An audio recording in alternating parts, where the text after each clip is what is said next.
स्वतः बी कबूल झाल्यात की आम्ही ह्याला गेलतो बारीवर परित्याला. मग ते काय म्हणले तिथं दगाबाजी झाले म्हणून तिथं सोडून आलं म्हणतात. पण ह्यांनी सोडलेलं नाही. ह्यांनी तात्पुरतं सोडलं असलं आणि आडबाजूला नेऊन मारून जर त्या ब्रिजवर टाकलं असलं तर आम्हाला काय कळायचं.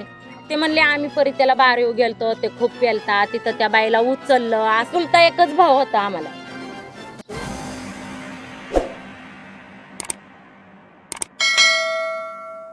मी नाथा सावंत. मी सध्या तीर्थक्षेत्र नरसिंगपूर ज्याला म्हटलं जातं अशा या तीर्थक्षेत्राच्या ठिकाणी आलेलो आहोत. येथून 14 जुलै 2026 रोजी अक्षय उर्फ बाळू गलांडे हा बेपत्ता झाला होता. त्याची मिसिंग नोंद करण्यात आलेली होती आणि त्याचा बेवारस म्हणून अंत्यविधी करण्यात आलेला आहे अशी प्राथमिक माहिती आम्हाला मिळालेली आहे.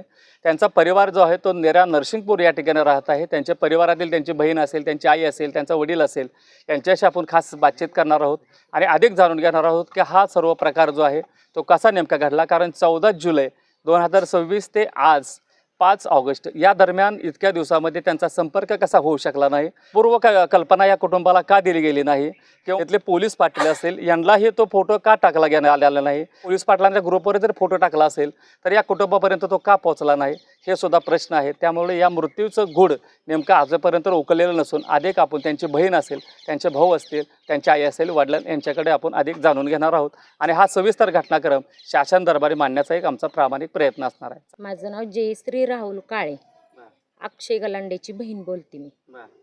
तर त्याला 14 तारखेला हिथून नेले मुलांनी.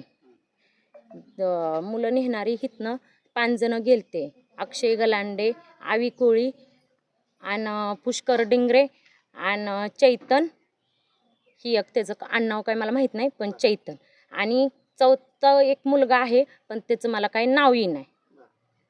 काय झालं होतं, कधी नेमकं घटनाक्रम काय झाला होता? घटनाक्रम काहीच घरी भांडण नाही, काही नाही, काहीच नाही. मम्मीने फोन केला तर म्हणला चहा प्यायला येतो, तर ते चहा प्यायला बी आला नाही, काय नाही.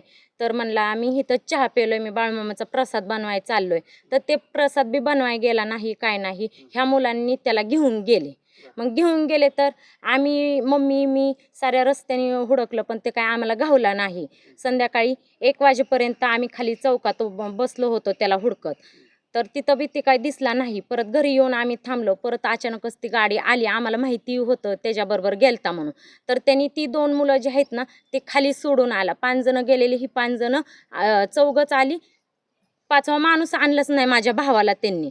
मग ती काय केलं त्यांनी की त्या ह्याला सोडून आले आणि इथं येऊन माझ्यासमोर 2 जण उतरले. 1 जण उतरला आवी कोळी गाडीतनं आणि पुष्कर डिंगरे चालवायला होता आणि दोघाला ती खालीच सोडून आलते. हां, तुम्ही त्यांना विचारलं का की तुम्ही त्यांना सोडलं कसं काय आला काय वगैरे? काहीच विचारलं नाही. तेच उलट आम्हाला बघून म्हणला की म्हणला ह्या दोघीमुळंच तू फोन लावला असेल आईला त्याच्या मनाला, आवी कोळी.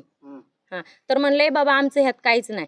मग आमचं म्हणणं होतं आम्ही माझे चुलते बी त्याला विचारायला गेले, असं का केलं तसं का केलं.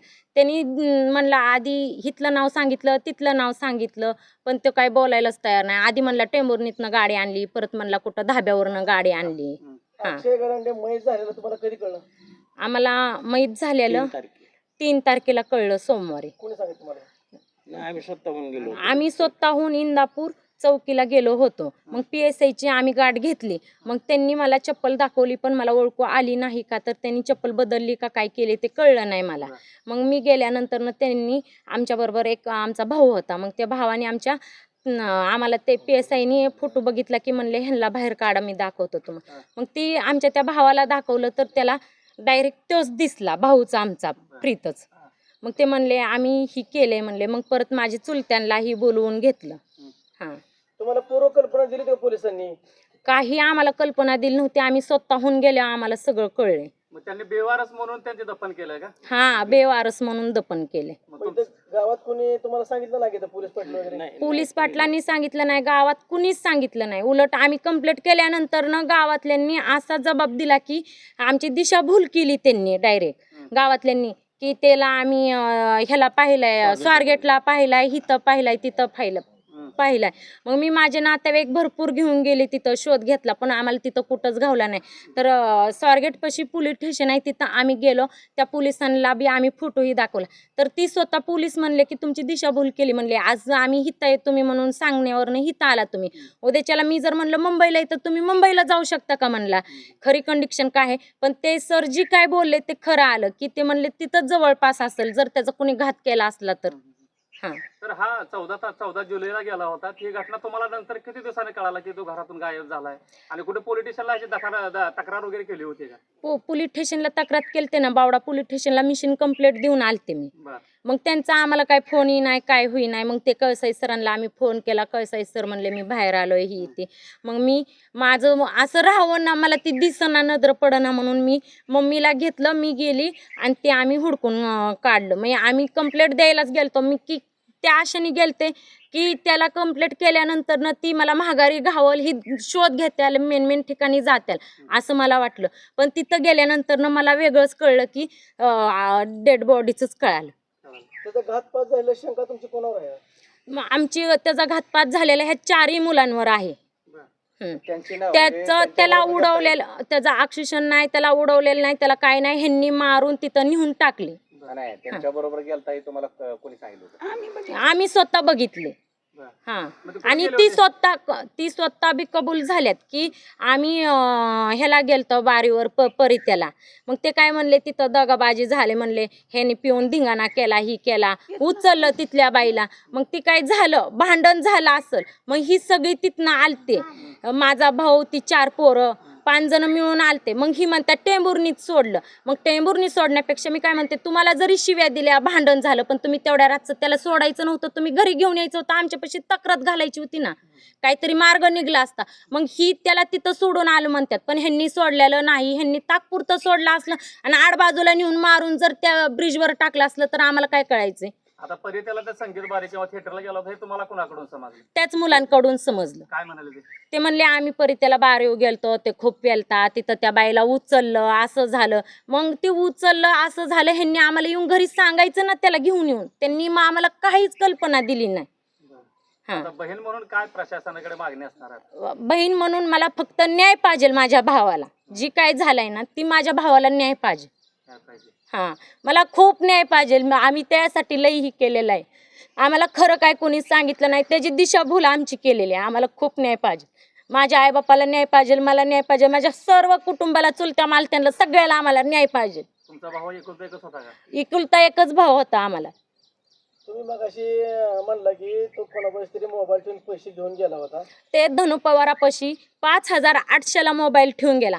पण ज्या वेळेसला ते टाक्या ठेवत होता घ्यायच्या त्यावेळेसला आम्ही त्याला मम्मीनी मी पाया पडून सांगितलं होतं धनु तू टाक्यात ठेवून घेऊ नको.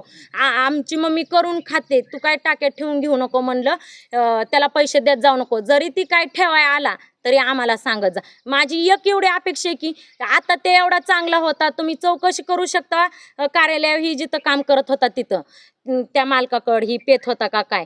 ते पेत नव्हता काय नव्हता. ह्यांनी पाजून ही केलेलं आहे. आणि त्या धनु पवारांनी आम्हाला सांगायचं होतं की तुमचा भाऊ मोबाईल ठेवायला आलाय. मला नाही माझ्या चुलत्याला सांगायचं होतं. चुलत्याचा जरी नंबर असेल का नाही तर त्याचं घरामागच आमच्या घर आहे. त्यांनी तिथे येऊन तरी लगेच सांगायचं ना आम्हाला की तुमचा भाऊ मोबाईल ठेवतोय म्हणल्यावर की देऊ का नको पैसे. आम्ही त्यात काहीतरी निर्णय घेतलाच असतं का नाही, देऊ नको म्हणलंच असतं का नाही, भावाला आम्ही काहीतरी विचारलं असतं का नाही. ते 5,800 रुपये धनु पवारांनी आविकुळीच्या मोबाईलवर सोडली आणि तीच पोरगत त्याला घेऊन गेलतं.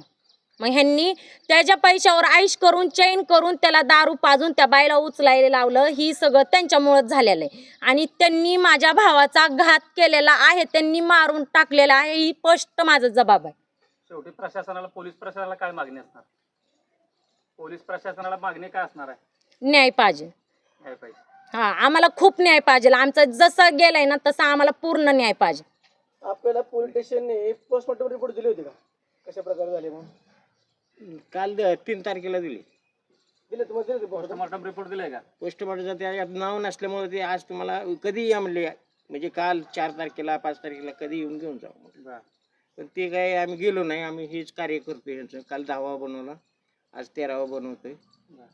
विसेरा रिपोर्ट जो आहे त्या रिपोर्टमध्ये खरं कारण पुढं येणार आहे आणि नेमका घातपात कशामुळे झाला हे सुद्धा पोलीस 100% खात्री तपास करतील.